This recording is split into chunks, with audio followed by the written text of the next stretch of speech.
Kemarin kita dihebohkan dengan sebuah peristiwa ya tentang ekonomi outlook ya, di mana terjadi penurunan besar-besaran IHSG sehingga terjadi trading halt ya, sempat diberhentikan guys sebentar, tapi akhirnya dilanjutkan lagi di sesi pertama, akhir dilanjutkan ke sesi 2 dan di sempat 6% ya turunnya ya. Hingga akhirnya di penutupan 3% guys. Banyak orang yang terkejut di mana kemarin saham-saham di indeks di dunia ya semua bagus, tapi IHSG malah turun drastis dan dolar mencapai 16.500 guys. Juga ada isu tentang Ibu Sri Mulyani di mana katanya mengundurkan diri ya. Isunya begitu ya, digoreng guys. Dan akhirnya diklarifikasi oleh Menteri Keuangan kita, Ibu Sri Mulyani, bahwa Ibu Sri Mulyani tetap berada di kabinet dipimpin oleh Pak Prabowo dan Pak Gibran. Seperti yang terjadi juga, orang mulai bertanya-tanya ya, apakah penerimaan negara pajaknya sesuai dengan ekspektasi ya. Ternyata naik 6% ya, seperti yang diestimakan. Begitulah kenyataannya di tahun ini dan juga diawali dengan banjir besar guys. Di sini aku mau berbicara tentang tahun ular. Ular kayu, elemen langitnya ular kayu, elemen buminya ular api ya guys. Jadi perpaduan antara elemen bumi sama elemen langit ya. Api sangat berbahaya guys ya. Seperti kita melihat meletup-meletup ya. Jadi api ini yang jelas tidak akan timbul tuh kalau tidak ada kayu. Dalam hal ini kayu melambangkan banyak ide-ide, tapi ide-idenya bila tertiup angin yang kencang maka ranting sama ranting akan beradu guys, menyebabkan ranting itu patah. Api adalah semangat yang besar, energik, tapi juga bisa mengartikan bahwa penghasutan ya, ataupun sesuatu hal yang bergejolak guys, naik turun. Oleh karena itu kita harus cermati tahun ini ya dengan hati-hati, jangan emosional melihat segala sesuatu halnya. Karena spekulasi berada di mana-mana guys. Dan seperti biasa ya, aku akan menjawab mungkin dari versi diri aku ya.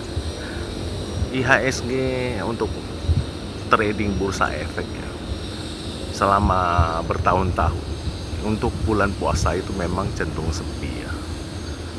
Dan kebanyakan itu turun karena tidak menarik. Dengan harga-harga itu turun supaya terjadinya sebuah ketertarikan, jadi minat seorang trader itu untuk membeli saham.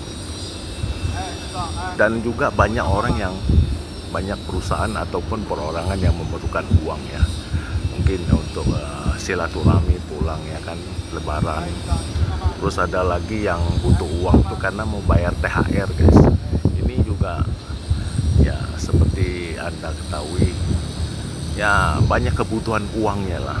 Terus ya kalian lihat juga ya, kayak penukaran uang kecil aja habis itu, nggak cukup ya, sehingga perusahaan-perusahaan itu kalau untung, kalau sekarang kita lihat banyak yang rugi pun juga pusing kepala, waduh mesti gimana ya. Akhirnya mungkin dengan uang yang ada juga ambil dulu kan, seperti itu. Tapi situasi ekonomi Indonesia masih cukup bagus ya sampai sekarang. Dan Indonesia ini mempunyai hasil bumi, tambang, segala rempah-rempah banyak ya.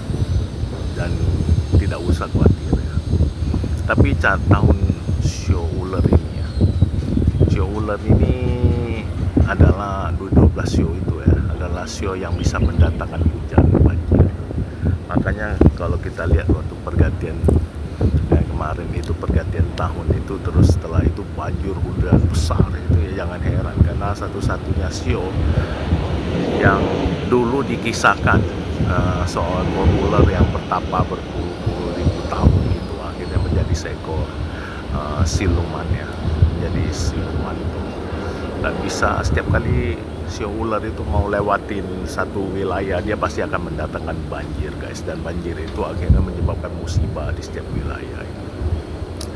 Demikian juga sio ular tuh sering dilambangkan dengan penghasutannya, lihai dan liciknya. Jadi kalian hati-hati. Memang gimana ya, seperti kita melihat kalau seekor ular itu datang gitu, biarpun dia jalannya pelan, tapi kita tuh udah apa ya, sangat mengerikan gitu ya. Udah khawatir, was-was gitu, kan ular bagaimana gitu kan. Dan itu yang terjadi guys di tahun ini juga seperti itu ya. Kecenderungan si ular ini adalah wait and see, dan kita harus tahu ya bahwa menghadapi ular itu, kalaupun ya dulu konon ya, saya tuh diceritakan bahwa kalau ada ular itu kamu jangan banyak gerak, kalau gerak tuh dipatok. Dan kecenderungan ular itu adalah, yang jahatnya itu adalah kalau setelah matok itu dia tunggu dulu mati mangsanya. Kalau mangsanya mati atau tidak bergerak, baru dilahap sama dia tuh, dan lahapnya itu sangat besar guys.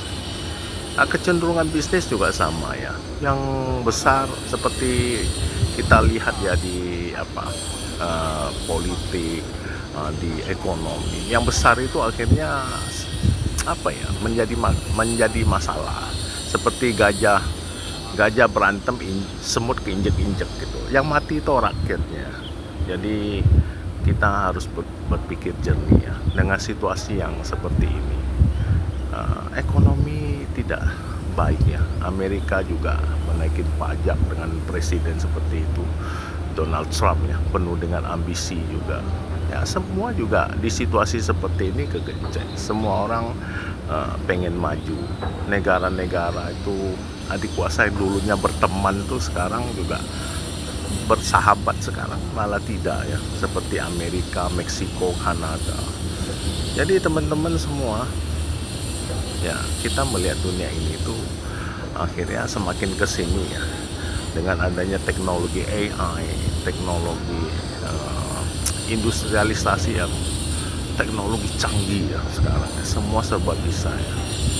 Nah, kita akan kesulitan yang hadapi dunia yang ada sekarang ini, dan kita harus banyak berdoa kepada Tuhan, kepada Allah. Terutama juga aku pengen menyampaikan untuk sio babi di tahun ini ya, kalau bisa lepas burung ikan, jumlahnya sesuai dengan umur kalian yang sio babi, karena ciong besar ya, apes tahu.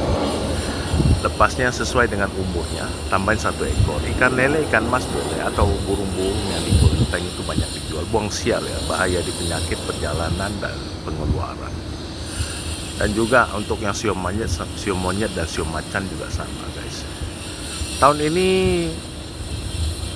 spekulasinya sangat besar, jadi harap tenang, jangan terlalu berambisi, karena ketika terlalu ambisi itu nanti bisa menyebabkan kita jatuh ya guys. Demikian juga janji-janji yang muluk-muluk yang kadang-kadang kita dengarnya nggak masuk akal ya.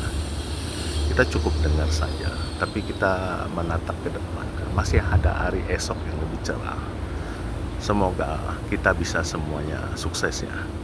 Pun di dalam bulan puasa ini banyak keprihatinan ya guys ya. Dunia menjadi tidak menentu karena ambisi sejumlah pemimpin. Semoga sadarilah bahwa hidup itu tidak akan selamanya. Kita harus tahu kekuatan dalam pikiran manusia itu menyebabkan seseorang menjadi sukses. Tapi kekuatan pikiran seseorang itu juga bisa menjadi masalah untuk orang lain guys. Canggih teknologi semua bagus, tapi ketika dia terlalu hebat, apakah baik untuk peradaban manusia? Thank you guys. Salam sukses selalu, salam hoki plus, Steven Eric Lajuani, Steven Chen.